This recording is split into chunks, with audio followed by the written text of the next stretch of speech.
Hi everyone, today I'm going to be starting a brand new journal. If you didn't see my last video, I decorated 2 new journaling inserts and I also explained how I'm changing things up a little bit in that video as well. So if you missed that, I will pop a little link down below and in the card, which I think will pop up here. So if you're a little bit confused, go and have a watch of that first and it should explain a few things. The short version though is I have started a new journal. The last one was very almost finished and the photos that I want to put in there are ones that I don't really want to share on camera. So I'm going to finish it in my own time and then I will have a finished insert flip through to share with you at some point. But yeah, this is my new journal to carry on from that one. And I also decorated another one as well, which will be my 2022 journal. I just wanted to split it up so I had the space, I suppose, to journal 2022 if I fancied it, because I have missed journaling kind of like in the moment rather than looking back on things years gone by and journaling like that. So I'm going to be doing some in here today, which is the continuation of 2019 to 2020. I really wanted to do a journaling session using this month's collage sheets on my Patreon. I haven't really shared a journaling session using these in a long time because I've just been so caught up with stuff and I get so behind, so when it comes around to me designing them and stuff, by the time I've posted them I'm then on to designing the next month's collage sheets, so I don't really get a chance to properly sit down and use them and show them to you guys. So yeah, that's what I'm doing today. I have printed them in a couple of sizes and I've also got duplicates of some of the sheets because I was a dum-dum and clicked print twice. So I've got extras, I've got duplicates, but it's fine because I'll just put them in a little folder and I can use them anytime I want to. So this is the background sheet. I might try zooming you out a little bit, hold on. You're gonna see my legs. You're gonna see the feet of my tripod for a little bit, but just bear with me. Pretend you don't. So they're A4 sheets. I just print them off in whatever printer settings my printer is set to. I think one of them was printed with a border and one without, I don't know. But yeah, I just printed it off as A4. So this is the background sheet, which I always do some sort of watercolory background sheet so you can rip it up, use sections of it. I quite like choosing different little sections of this to put behind photos or to fill like a corner of a page. So I have 2 of them because doubled up. We then have this sheet, which is kind of like an element sheet, so I have lots of different images on it. I don't tend to make it a strict theme every single month when I'm painting stuff because sometimes I end up painting things and I'm like, ooh, I really want to incorporate that in some way. I think the one that doesn't really fit with the theme in this one is the little flag. I just ended up painting a little flag and I was like, oh, I want to keep that in, so I did. But yeah, so the loose theme for this month is for the love of food. Obviously February is meant to be the month of love and I'm someone who doesn't like to exclusively make content around romantic types of love. So I've gone for a food theme and there's lots of pinks and stuff in the colour scheme, but I try to make it more whether you are celebrating things in terms of with a partner or friends or family or just by yourself and you fancy ordering in food. Like, that's the sort of vibe I was trying to go for with these. There's lots of nice little treats and snacks on here, and then there's also things like this which you can use to, you know, journal on, write on, put behind photos. And then there's also a sheet with phrases and words on, which again I've printed 2 of because I'm a smarty pants who didn't realise. On these sheets I always kind of split it in half, so I have the top section which is phrases and words that I've typed out in font, and then the bottom section is always stuff that I've either handwritten myself or hand painted, and I tend to duplicate and edit them and mess around with colours and stuff when I edit them together. So on here we've got snacks, food, February 2022, I love my friends, family, so I've kind of left that so you could cut it out and put I love my and then choose friends or family. I've obviously put Valentine's Day on there because someone might want to use these for Valentine's Day.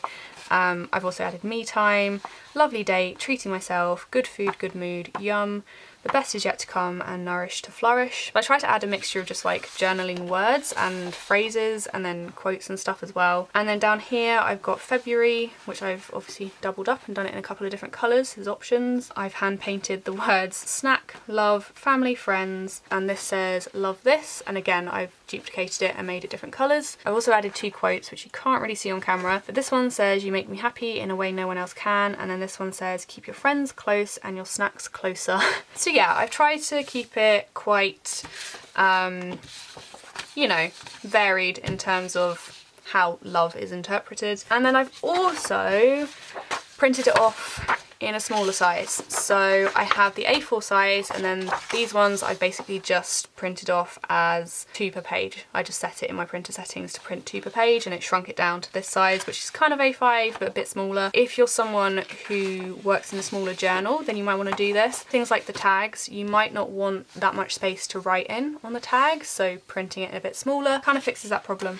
Those are the collage sheets. I'm going to zoom you in because we don't need to see my tripod feet anymore. I went through my photos, and I'm not actually going to be using photos from February at all. I actually found photos from March 2020, which is just before COVID and stuff happened. I'm not going to use all these photos because they're from different days, but I have photos from, but the ones from March 7th are from when I went over to Lydia's house, and a group of us went over there for a little crafternoon together. It was actually the last outing that I went on before we went into lockdown. There's another photo on here from the 12th of March, and it's from when I went to the doctor's again just before lockdown, and they'd already moved like all of the chairs in the waiting room and stuff. There's also a photo of a load of loo roll that my brother sent from his work because they had to get bulk loads of loo roll in stock. So I'll pop them on a different page, but I'm going to document these photos for now from that day. We went over to Lydia's, that was her flatmate's dog, and then I also brought my Cricket Joy to play around with, and we had sweets, so I figured the sweets kind of tie in with the sweets on here. I'm going to get started,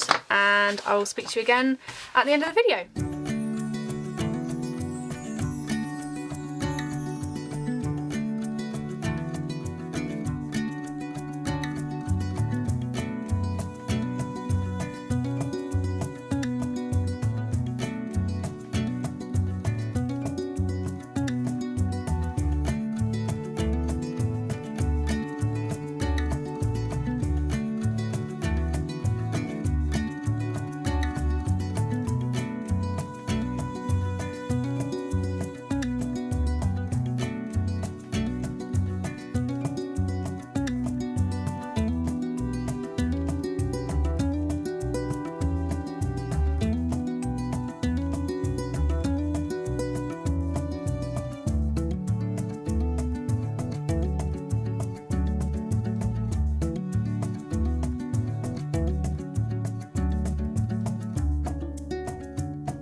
So that is my page finished. I always forget when I'm putting pages together with collage sheets just how quick it is. I forget that half of the process of journaling is going through my stash and finding things that coordinate together, but collage sheets kind of take that step out of it. There's pros and cons to that. Some days I will enjoy just going through and like rummaging through my stash and seeing what I can find, but sometimes it's just nice to sit down and know that everything's gonna go together nicely. That is what this page is. This page just came together. I didn't need to think too much about what I was putting where or what colours went together. They just fit. I also found that I was using the smaller ones a lot more, so I think in the future I'll probably only print them as the smaller version. Obviously that's to do with the size of the journal I'm using. It just, I don't know, it's just that size fits well with these. And it also meant that because there was 3 sheets and I printed it 2 per page, I obviously had a blank bit of the page left over. But this is actually really handy because then I can use that paper in the future to border the white parts of my photos. So I always mount my photos onto a white piece of paper first and then put it onto coloured card, so it has the white bit which kind of, I don't know, it helps make the photos pop in my eyes. So in the background I used the background piece that I designed with the watercolour, and I ripped a section to go at the bottom and then a little corner piece to go in the corner at the top. I still have this left over from that piece. So I still could probably do another page. So if you're someone who does like double spreads, printing it out smaller as a kind of A5-ish sized page should cover 2 pages. I added washi tape on the background piece already, so when you print it off it obviously prints with washi tape, which is kind of handy because it gives you a little seat to put your photos on already. I don't do that every single time, it completely depends on the colour scheme and the artwork that I'm doing and just if I fancy putting on there. But this one does have it, so I kind of use that to my advantage, and it gave me a bit of guidance with where to put my photos. At the top of the page I have a photo of all of us and I've put love this at the top.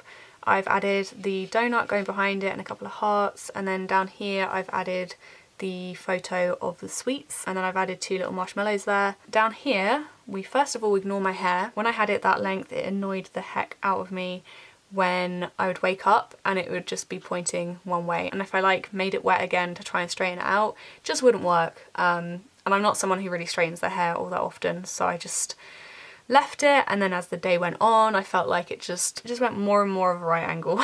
So that's great. You know, we ignore that and we look at the cute puppy. I've added the little yellow tag behind there. I don't know, it brings the page up that way, kind of balances it out a bit rather than just putting a square here and it would kind of chop it off a bit. It just makes the page flow a bit better in my eyes, so I added that there. And down the bottom I've just added a heart. So I feel like I've not really added all that much to the page, but it is super busy. If you're someone who's not used collage sheets before, there's a whole load of artists out there who do them, especially on Patreon. They're usually not that expensive. I have a £3 tier that you can get mine on, and in that tier you get all 3 of the sheets, you get access to previous collage sheets, you get a discount code to my shop, you get early access to my YouTube videos. So for £3 a month you just get a bundle of little perks, including these, and you can print them as many times as you want. I always have a link to my Patreon down below, so if that does interest you, go and check it out. I'm very happy with how this page turned out. It's a nice little first page in my new journal as well. If you're someone who's not a fan of fussy cutting,